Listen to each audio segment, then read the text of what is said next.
On to Cal State Dominguez Hills, and I got a BA from there in political science. And no matter how successful I was, even there, I couldn't stop drinking. And when I turned 40 years old, that's when I understood that I had a problem. I had a problem that I couldn't stop on my own.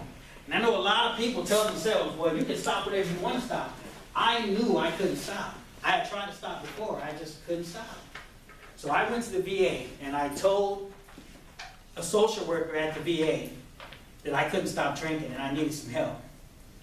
Well, not only did they set me up with a treatment program at the VA, they sent me here to US Vets. And when I got to US Vets, that's when I learned about the place where I work today. This is where I learned about it. This is where I got help for my addiction. This is where people were there for me. People who work in human services. People that were there saying, you're not a bad guy. You just need treatment. You just need a plan. You just need a plan for changing your life. A plan for changing your life. And these people gave me a plan for changing my life that I could see. Something that's written on the board, like what you can see here on the board. They gave me a plan that I could see. And that was easy for me to follow. And I followed that plan, and to this day, it's been about 3 years now. I haven't had a drink in 3 years. So, thank you. Thank you. When I finished my treatment there, I fell in love with what the staff was doing to help people there. I fell in love so much that I had to put in an application. I had to work there. So I volunteered in the Career Center there. I volunteered for 8 straight months until they hired me. I volunteered for 8 straight months. The reason why I tell you that is because you may have to intern somewhere when you leave college. You may have to volunteer somewhere when you leave college. But if you find that job that you just have to have, if you find that job that's going to give you that fulfillment to where when you get up in the morning, it's not like work, then stay there as long as it takes. The staff that is there will see the dedication on your face. They will see that dedication and they won't let you go. As soon as there was an opportunity for them to hire me at US Vets, they hired me immediately. As soon as there was an opportunity. And the reason why is because I showed up every day. Sometimes looking like I do today.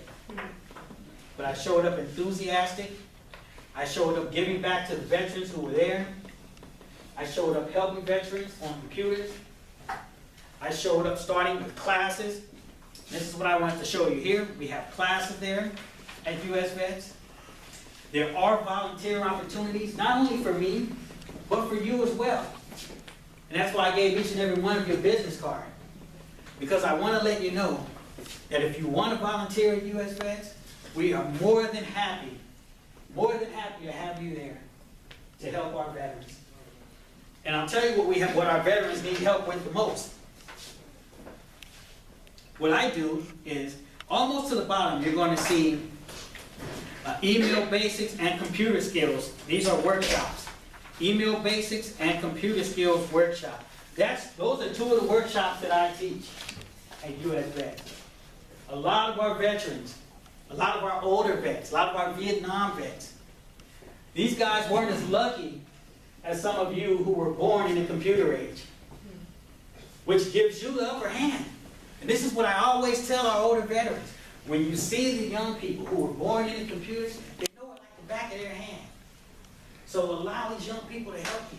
They can really help you to get it faster than I can help you to get it. But a lot of our veterans have to start from the beginning. A lot of our veterans are afraid of the keyboard. A lot of our veterans feel like if they push the backspace button on the keyboard, that something's going to happen. The alarm's going to go off. You know? Yeah, the alarm's going to go off. So what we do is we do our best, and we have to have patience with our veterans when we're teaching them computers. Because teaching our vets computers is a lot different than someone who grew up in it. So that's where the human services aspect comes in. We also teach them email basics. A lot of our vets don't even know about having an email account. So we give them a Google account when they get there. We set them up with a Google Voice so they'll have a phone number. And we talk to them about the importance of knowing how to check your email and checking your email every day.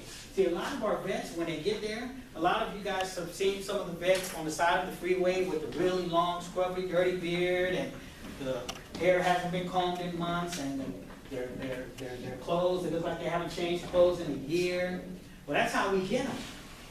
But the miracle part for me, the miracle part is the place where I work, not only do we have a clothing room where we can give them clothes, we also give them training. We have a clinical staff on site to help them with their mental issues that they have. We work hand in hand with the VA to make sure that all of our vets get the mental assistance that they need from the clinical staff. But what we also do is, when they come in our career center, we help them with resume building. That's what I do. We help them with resume building. This is what you can do. You can do this. We help them with resume building. We help them with their sentence structure when it comes to answering job leads. We provide them with job leads. We give them all new clothes, nice suits. We're in partnership with Joseph A. Banks. So recently, all of our male veterans got new Joseph A. Banks suits, shirts and ties and shoes. Yes, yes. So we're doing great things, not only for our male veterans, but for our female veterans as well. Our female veterans, we just had a ball for our female vets at the Westin Bonaventure downtown LA, where all of our female veterans were taken to a clothier and giving the ball gowns. I don't know how to say it, but the long gowns for a ball, like a military ball. They were all given the gowns and full makeovers, and they were all escorted by either firemen or active military officers to this ball. And again, we do nice things for our veterans. But at the same time, what we want to focus on is helping them to get better on computers, helping them to reacclimate themselves with civilian life. And also, I teach a money management course to them. Because 70% of our veterans who are in transition don't have a bank account. So the Veterans Administration understands that if you don't have a bank account, it's going to be hard for you to get back on your feet. It's going to be hard for you to pay your bills. It's going to be hard for you to reacclimate yourself back into civilian society. So we even have some of our veterans who have enrolled in Long Beach City College, and they come back to the Career Center and ask me to help them with their first or second term paper that they, and some of them haven't been to school, wow, in 20, 30 years.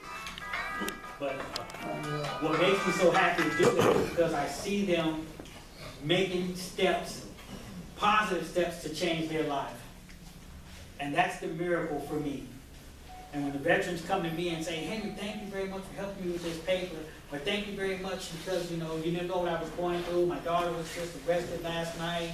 She was taken to jail, and I've been having a lot on my mind, and I come here and you're able to help me to stay focused. I tell them, I say, don't thank me. I thank you for being here. You're the miracle. You're the one who is changing your life. I see you making positive steps to change your life. And because I see you doing that, that's what gets me out of bed in the morning. That's what keeps me coming in here. So, what I would like to do, even before that, in closing, the last flyer I have is our Twitter and Facebook. We also have a virtual career center. Our virtual career center states our mission, which is the successful transition of military veterans and their families through the provision of housing, career development, and support. But what I do here is I add job leads for our veterans every day. I also put updates, any type of updates that our veterans need to know about. For instance, a lot of our vets are curious about how the Affordable Care Act is going to affect them and their health care. Well, what I do is I go to the VA directly, I get that link, and I provide that link for our veterans. But this, our virtual career center, our Twitter and Facebook page is not just for veterans. It's for anyone So if you're looking for a job, if you're looking for job leads, if you're looking for positive recruitments, if you're looking for just a place where you can go and you can help, a place where you can go and you can assist, please join our Facebook page. We'd be happy to have you. Now that all of that is said and done, what I would like to do is open the floor for any questions at all. Yes, sir. Yeah, where's River Avenue at? Great question. How many of you know where the McDonald's is, right on the corner of Santa Fe and PCH? That McDonald's. Okay, the very next street that you get to, I believe, is Technology. yeah, technology. Yeah, technology. If you take technology, you're going to run right into Wyotech. We are located right next door to Wyotech. Right next door. So it's near Cabrillo then? It is It Cabrillo. is Cabrillo. Oh, I've It never is. been there. Yeah, it is. It is. And it's right next to Cabrillo High School. It's just kind of in that area. Yes. You were talking about taking the female veteran to that mall or something. Yes. How would someone know about that, say, if I want to go next year? Or is it just people at the Cabrillo over there? I'm so sorry. One more time, please. I was saying, I'm a veteran. I was interested when you said that they do things for the female veterans, that they had a ball for them at the Yes. Western Bonaventure. How would someone like me know about that? I'm a veteran. I didn't know how to go about that kind of, getting that kind of information. Great question. Great question. I'm happy you asked that as well.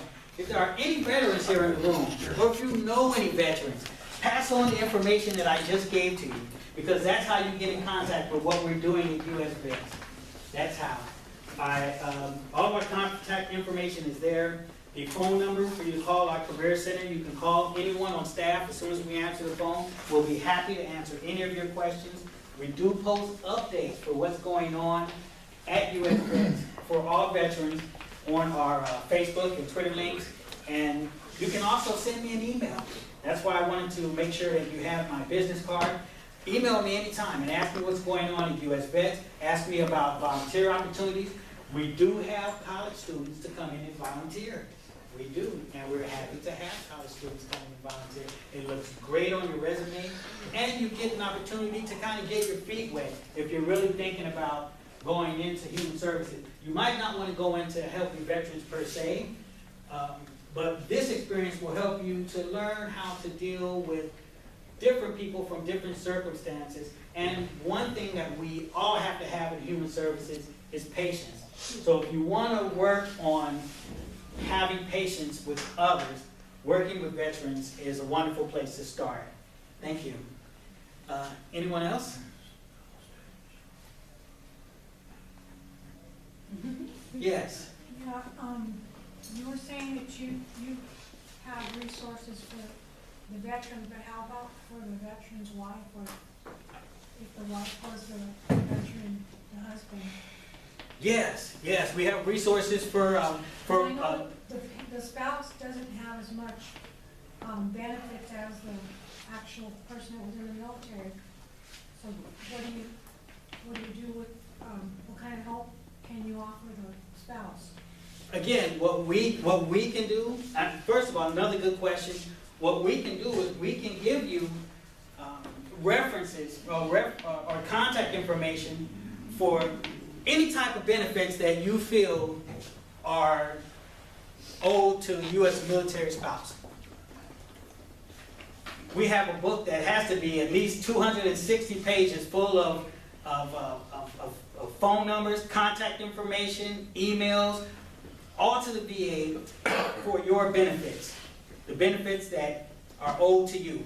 But the book is so thick that you have to come in and get a copy of the book. I can give you a copy of the book if you want it, or I can email you a copy of the book. The book is 260 pages. I can send it to you in a PDF if you want it.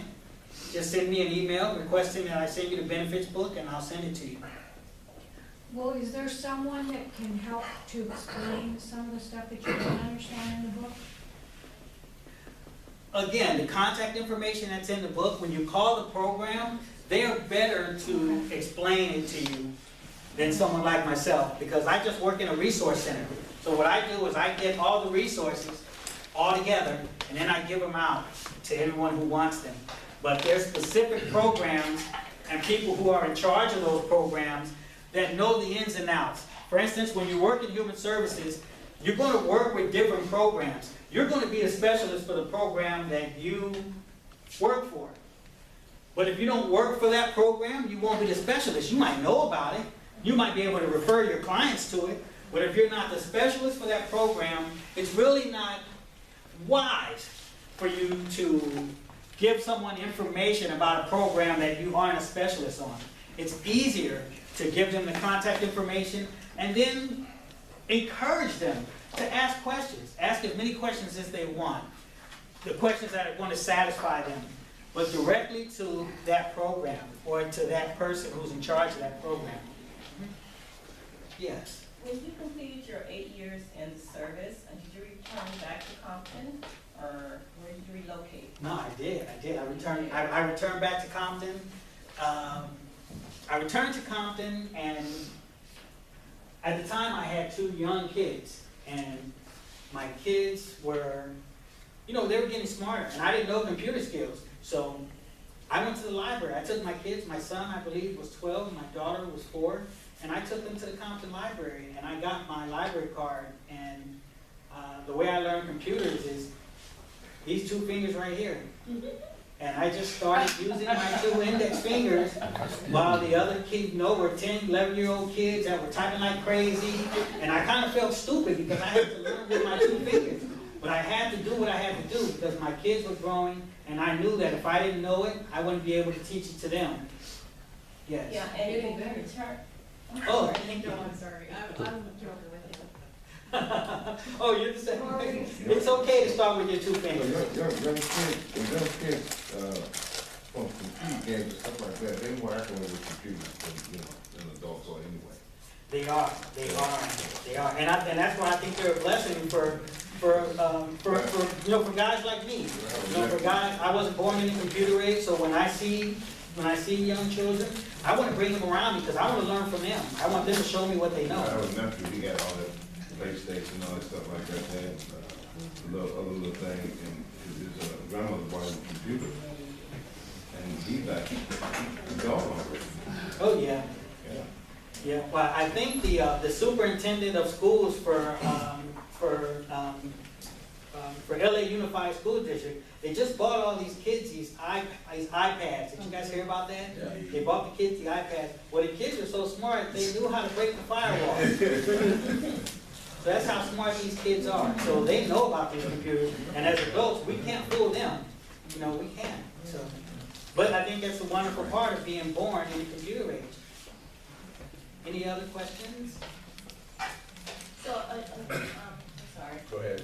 So, it's part 2 to the question again, you return back to Compton.